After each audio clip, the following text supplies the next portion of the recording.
And welcome to The Fearless Artist. My name is Michelle. I'm one of the co-founders here. And today I'm really excited to be interviewing Amanda from MusiTalk. We're going to be talking about her journey into creating content as a social media person with her piano. I'll just invite her here. Yes.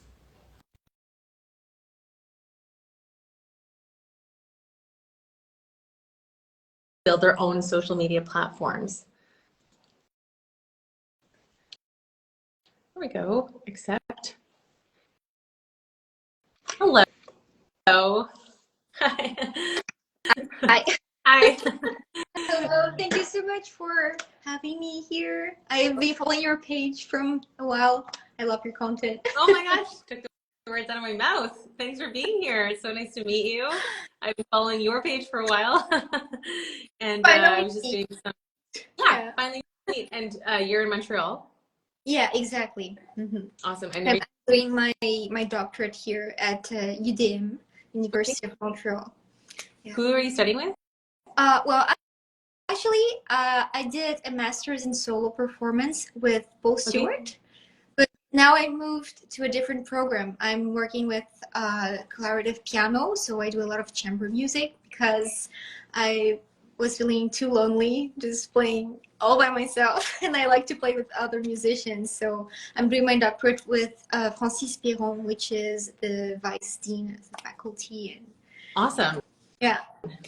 Okay, so we wanted to have a chat today because we are both pianists. I also studied at the University of Montreal, and both of us have used social media to build our brands as pianists.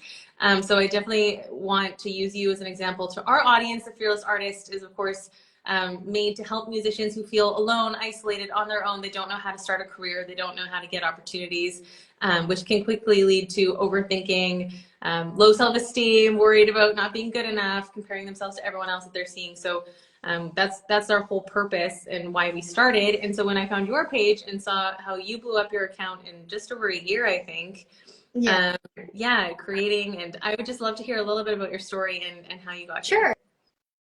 Well, it wasn't my initial intention actually to have the MusiTalk project, which is what I call it today. Actually, I've always recorded my practice as a practice strategy, really, because when we get this visual feedback and also auditory feedback, it really helped me, improve my technique, my playing, my sound. So I decided to create a page just to post my practice, but really as a way to get myself, recording my practice just for myself. And sometimes I would share things that I learn with my teachers, with my friends as well, or just my own practice.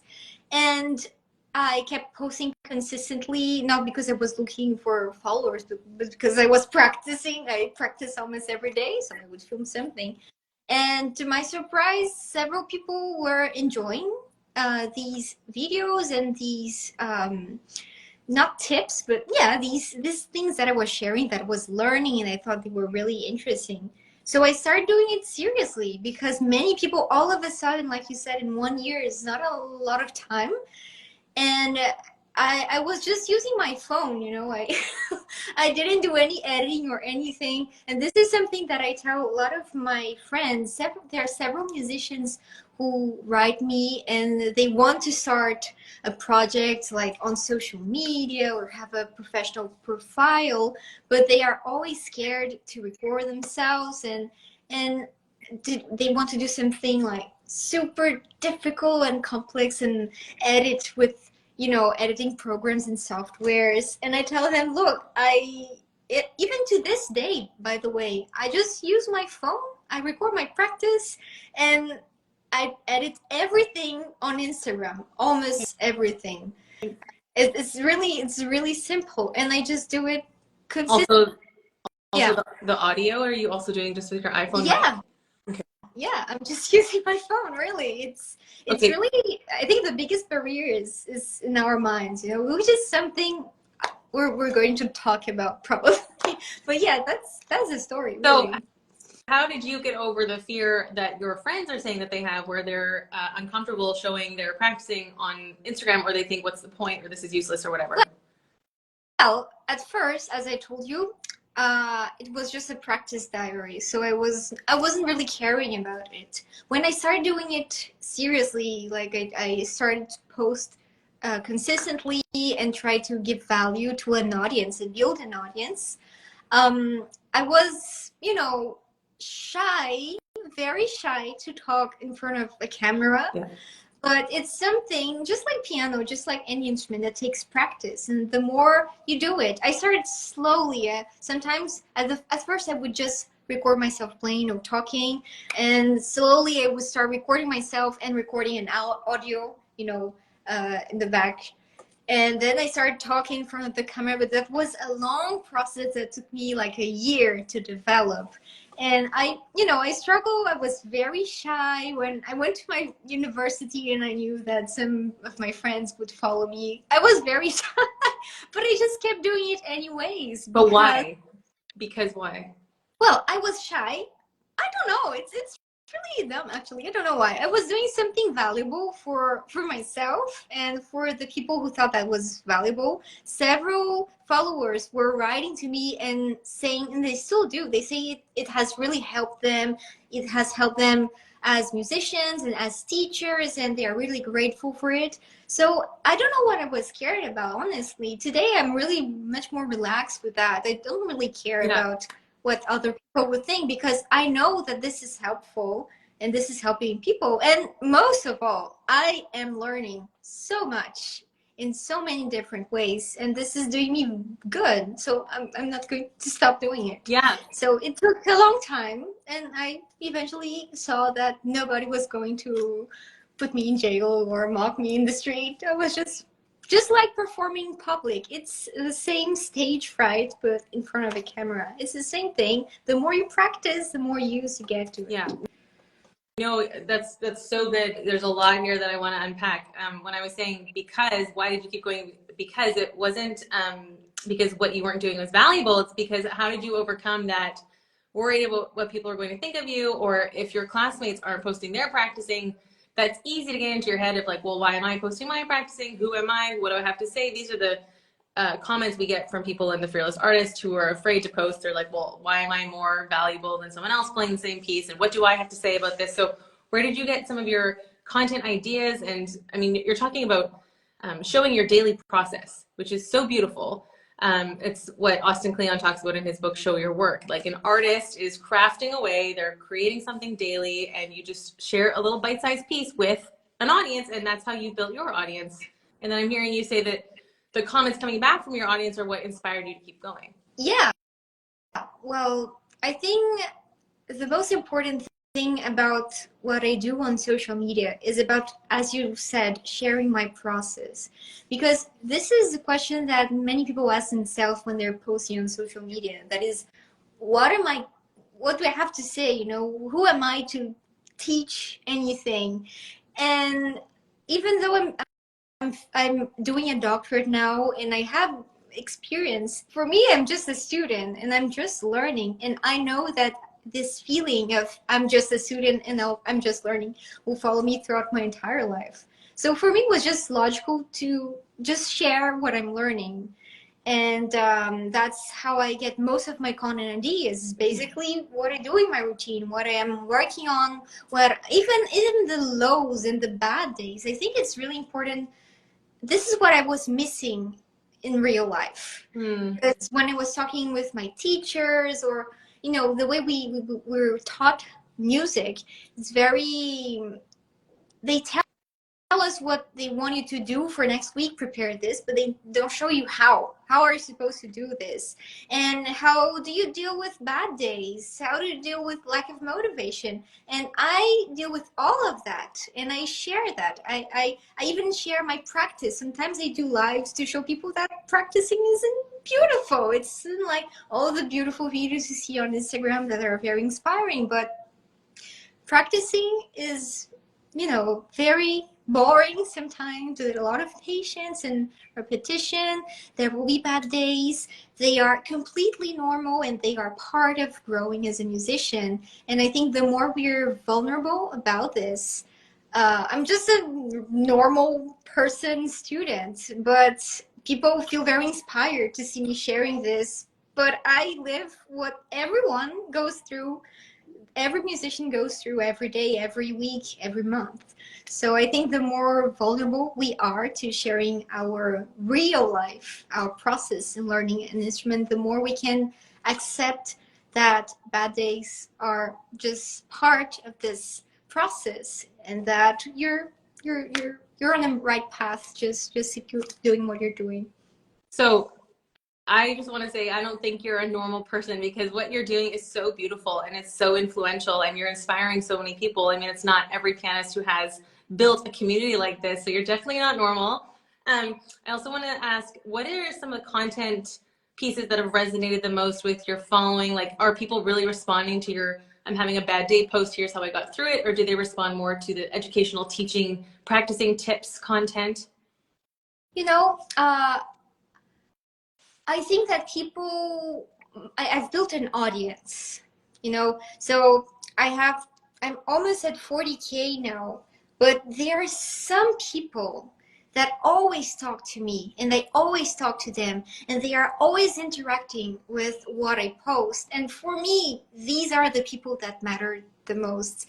I don't even post to reach more people on Instagram, because what I think this community that I was able to build with this space, really, I just gave them this space to share their experiences and their practice journey, is so important. Is actually is the most important thing and the most valuable thing, because learning an instrument can be quite lonely sometimes, discouraging.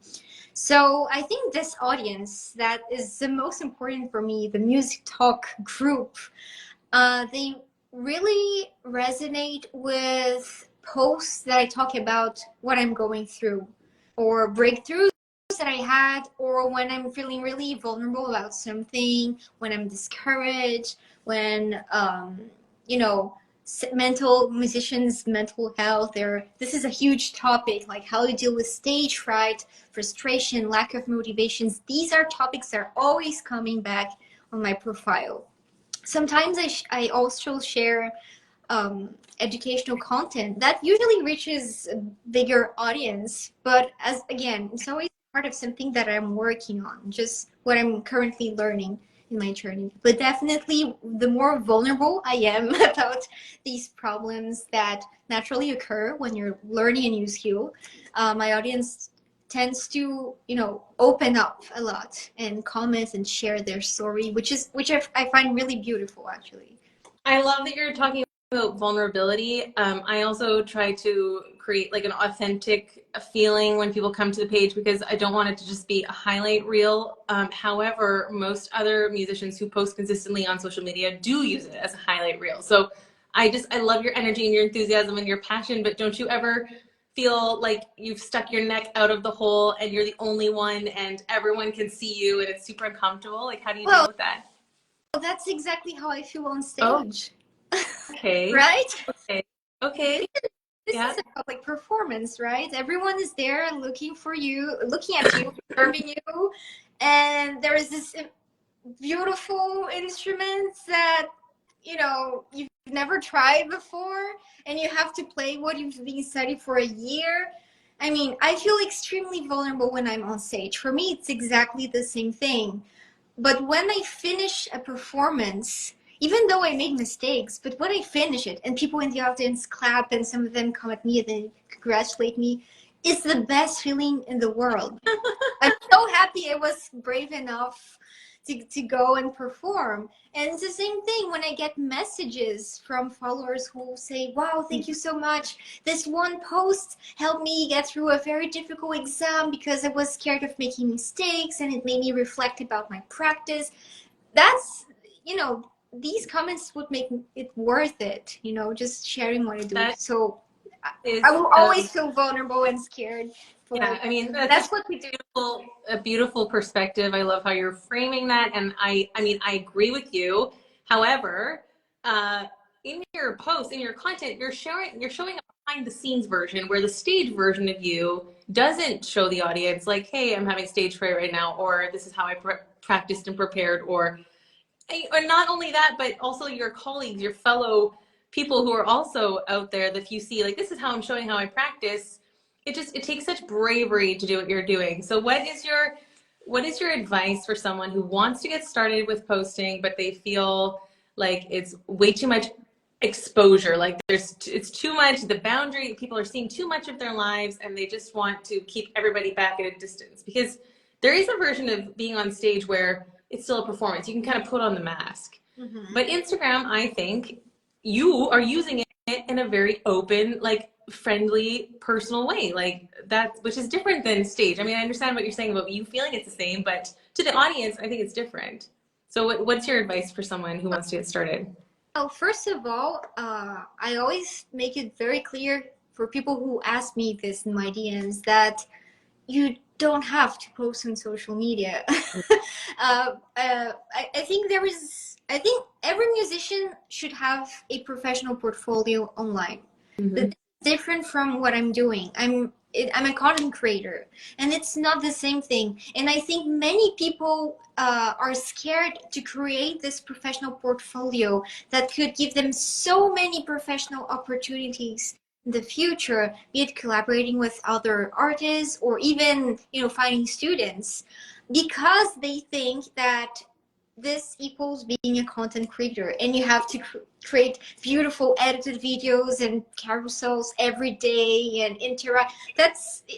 You don't have to do all that. These are two different things. So this is the first thing that I would like to make very clear, because having a professional portfolio is about, sharing, just having something. You don't even have to post consistently, but have a picture at a recital or show piece that you're going to practice, or having a website with your CV, recording videos that, of pieces you've been working with, or repertoire. This is very important, because it's not because you have a master's degree or a doctorate degree that magically you're going to, find students and job opportunities and gigs. You have to build your audience, as you keep saying in your page, and I find this so important, so relevant. But if you want to have, create content, I don't know if I'm a model for this, because I really just started with no intention of growing an audience or becoming a content creator. I think just take your time, go slowly, post something that you're working on. Really, just use it for what really helped me at the beginning was telling myself I was doing this for my own practice. Because for me, practicing an instrument goes way beyond the time you spend with your instrument. You have to reflect about all your learning journey. And this also includes not only your technique, but your ego and how you deal with the fear of judgment and vulnerability and receiving feedback. So many people don't know how to deal with that. They can't take feedback from other people because they feel like they're being judged.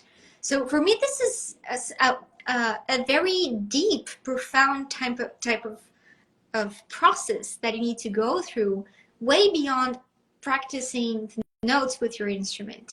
And that's what posting meant for me. It's this, I'm always looking at me, but also being vulnerable to sharing. So that was what really helped me at the beginning, telling myself I was doing this for myself to grow as a musician and to improve in my practice strategy. Yeah, I think that is so beautiful. And when we're talking to musicians about how to build a personal brand, we're always telling them, what separates you from the rest of the crowd is your enthusiasm, your energy, your personality, your unique skills and strengths. And when I hear you speaking, I mean, your natural passion is just shining through. So I'm sure that's what your audience is getting when they come to your page and view your content. One other thing I wanted to say is, I was looking at your content earlier today, and it's just, all of it is done at a very high quality level. So was there a point where you started deleting old posts that weren't as high quality, Never, never, Never?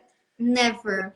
I have posts that when I look at them, I cringe just at watching it. But I told myself I'm never going to delete these posts because this is my practice diary. And I think this is what the message that I'm trying to pass on is that look at all your progress, all the progress you've made in your practice. I always tell my students about that. I record my students and show them what they just played, and they're like, ah, but they notice so many things that could improve, and they instantly play better once they look back at their recordings.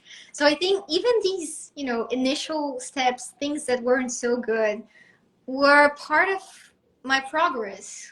And even though I know I can do much better, I mean, it's part of the story, and it makes no sense to me to delete that because I want to show people that sometimes not good, but we keep doing it anyways. I love it. I love it. Okay. Okay. So where do you find your inspiration? How do you keep yourself going? Have you taken breaks from posting? Like how do you navigate this? I did. I think, again, the most important thing for me about creating content on Instagram is that it's something I do for myself. So I don't feel discouraged when I'm going through a bad week. Like 2 weeks ago, I was really tired and exhausted and feeling kind of burned out because I had so many things going on. My life outside social media, my practice teaching, and my research for doctorate. So I just took a break, and sometimes I do that with my practice. I take breaks. I don't feel like practicing because I'm not motivated. And today, I'm able to understand the value of these breaks. It doesn't mean that you fail. It just means that you need some time. And this time that you're taking for yourself is going to make you perform even better once you come back with renewed motivation and energy.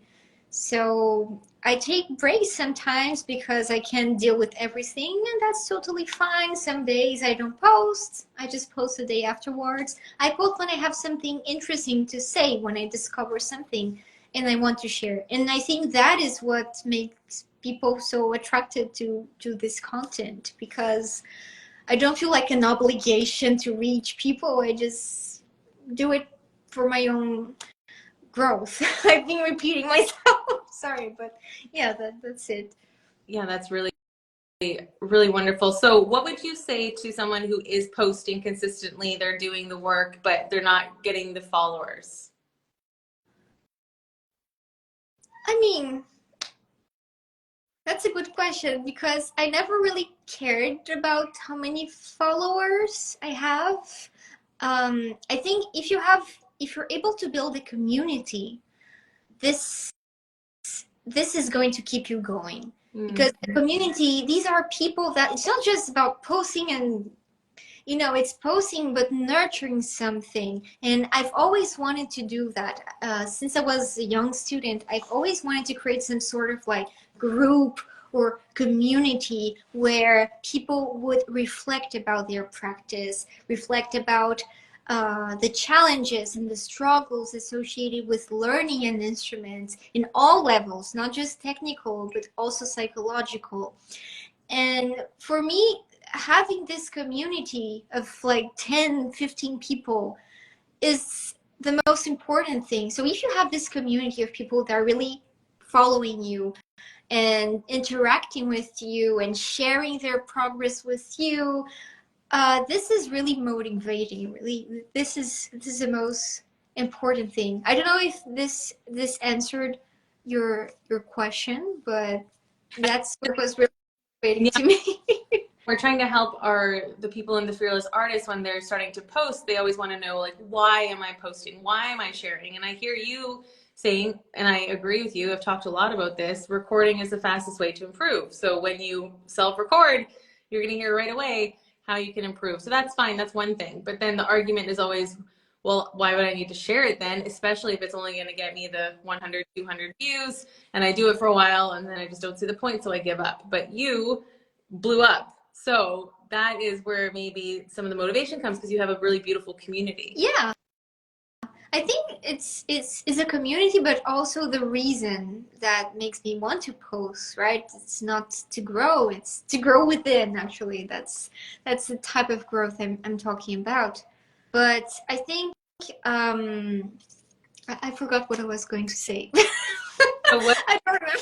it's okay, I'll ask you, what are some of your ideal outcomes for Musi Talks? Like where do you want to see this going? I know you have a practice PDF that you were selling recently. Are you thinking of doing a course? So like what's coming up for So you? I already have a course. Okay. I have a course called the Practice Checklist Okay. that is basically things that I've been learning in my doctoral research. So my doctoral research is about practice away from our instruments. And this includes mental practice, but also getting feedback from recordings and score study, researching into the history of the composer, the work, and also the planning part, which we're never taught how to do. But musicians don't know how to plan their practice, how to structure their practice, and many of them get burnout. They get super stressed because they can manage all the repertoire they have to prepare with the deadlines that they have. So all of that is included in practice away from the instrument. Just the technical practice is very important. As research suggests, you can never simply ignore technical practice with your instrument. But technical practice together with practice like visualization or mental practice can really enhance your performance and your practice skills.